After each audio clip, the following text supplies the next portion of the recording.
Essa foi a maior investigação sobre discos voadores realizadas por militares brasileiros. Se você não é inscrito no canal, antes de começar essa história, já aproveita para se inscrever, ativa o sininho para sempre saber quando tem história nova e me siga nas outras redes sociais para ficar acompanhando sempre quando tem vídeo novo e para me mandar sugestões de temas. Tá, hoje vai ser mais um dia que a gente vai falar sobre OVNIs e discos voadores, só que dessa vez no Brasil. Mas como tudo isso começou? Vocês provavelmente já devem ter ouvido falar sobre o ET de Varginha, que é um dos casos mais famosos de alienígenas no Brasil, e depois eu vou até falar um pouquinho sobre essa história, mas esse caso aconteceu em 1970 no Pará. Isso porque em 1977, alguns moradores daquela região diziam ter avistado no céu umas luzes estranhas que piscavam, de repente desapareciam do nada e tinham diversas cores diferentes. As pessoas começaram a chamar aquilo de chupa-chupa. Isso porque depois que aquelas luzes apareciam, várias pessoas relatavam ter queimaduras pelo corpo e algumas dores estranhas realmente queimando sua pele. Além disso, as pessoas falavam que depois que elas avistavam aquelas naves, elas sugavam o seu sangue e deixavam uma marca. O que era mais bizarro é que as pessoas chegavam aí no hospital mesmo, com alguns sintomas de tontura, de febre, com de fato marcas no corpo, náuseas e todo tipo de sintoma estranho. Isso aconteceu principalmente na região de Belém, em um lugar chamado Ilha de Colares. Existem vários relatos e jornalistas que disseram que as pessoas naquela época relatavam realmente estar sendo atacadas por luzes que vinham do céu e eles não estavam entendendo o que estava acontecendo. Se era alguma coisa da Força Aérea, se era dos militares brasileiros ou se era alguma coisa de outro mundo. O jornal O Estado do Pará, por exemplo, cobriu mais de 80 relatos de pessoas que diziam ter acontecido aquilo com elas. Esse caso também ficou muito famoso na época e chegou a aparecer na linha direta, que todo mundo tinha muito medo quando aparecia vários casos estranhos por lá, e uma psiquiatra que foi dar uma entrevista para a linha direta disse que as formas que apareciam no corpo dela era como se fossem duas agulhas que entravam na pele e retiravam o sangue. Isso começou a causar um pânico geral na população, então à noite às vezes elas acendiam fogueiras, elas ficavam batendo latas, soltavam fogos de artifício,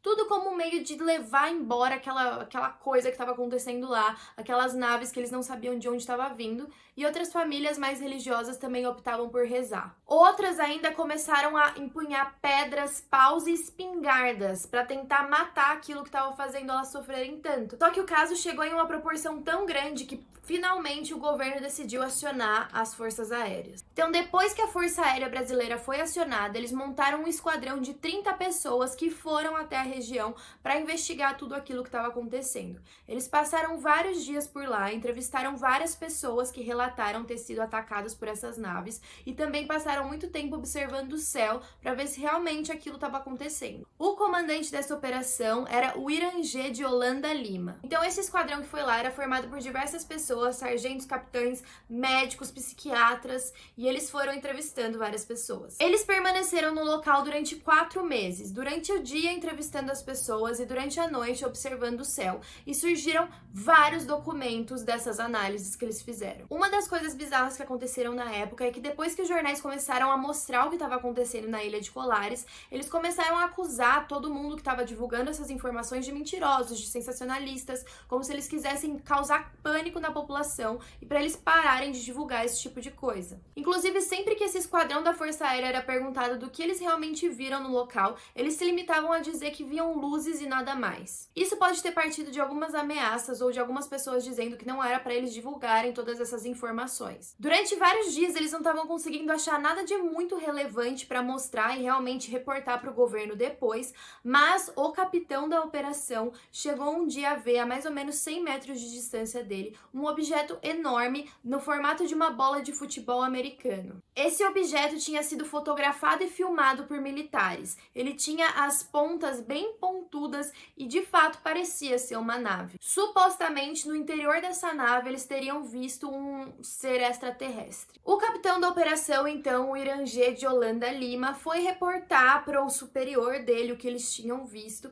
e nessa hora o superior dele disse que eles iam suspender a operação, que era para parar de fazer tudo que eles estavam fazendo lá, que não era mais para observar o céu, que não interessava mais. E até hoje, essa decisão de parar com a operação intriga os ufólogos. O curioso disso tudo é que o médico que estava na operação, depois de visitar o vilarejo, também disse para as jornais e para os grandes veículos da época que tudo não passava de uma histeria coletiva. Segundo o capitão, tinham mais de 500 fotografias, 16 horas de filmagem e mais de 2.000 páginas de relatórios da operação.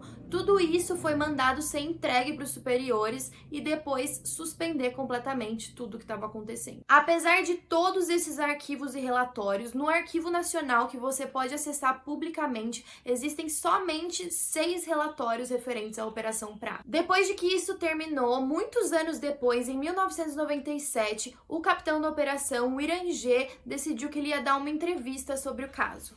Na mesma hora, então, o veículo de notícias viajou até Cabo Frio, onde ele estava, para entrevistar ele imediatamente, a primeira vez em que ele ia quebrar o silêncio sobre tudo o que estava acontecendo. Nessa entrevista, então, ele disse que tinha avistado, junto com a sua equipe, um OVNI no formato de um disco. Esse OVNI tinha sido encontrado em um lugar chamado Baía do Sol. Ele disse que esse disco tinha na parte superior a cor preta e uma luz âmbar no meio. Logo que eles avistaram o disco voador, ele disse que uma luz amarela foi jogada sobre todas essas pessoas e tudo isso foi filmado. Ele ainda contou detalhes sobre a operação, voltou a relatar que ele tinha medo de ser abduzido e que existiam diversos registros sobre tudo que eles tinham visto. Ele declarou também ter visto um tipo de monstro azul. Ele disse que ele poderia olhar para ele, apesar de ser muito brilhante, sem que tivesse algum problema na vista. Entre 1969 e 1972, a aeronáutica chegou a ter um órgão específico para falar sobre esses assuntos, sobre objetos voadores não identificados. Esse órgão de investigação foi extinto pelo governo militar, mas até ele ser extinto tinha mais de 70 documentações de avistamentos de OVNIs no céu. Entre outras coisas, as pessoas dizem também que existia uma nave-mãe que pairava sobre o rio Amazonas. Também dizem que tem uma cena muito incrível de um OVNI submergindo pelo rio Tapajós. A filmagem, de acordo com o ufólogo que reportou isso, teria sido feito pelo braço direito do capitão Holanda. O mais curioso de toda essa história é que 2 meses depois do coronel Holanda dar essa entrevista,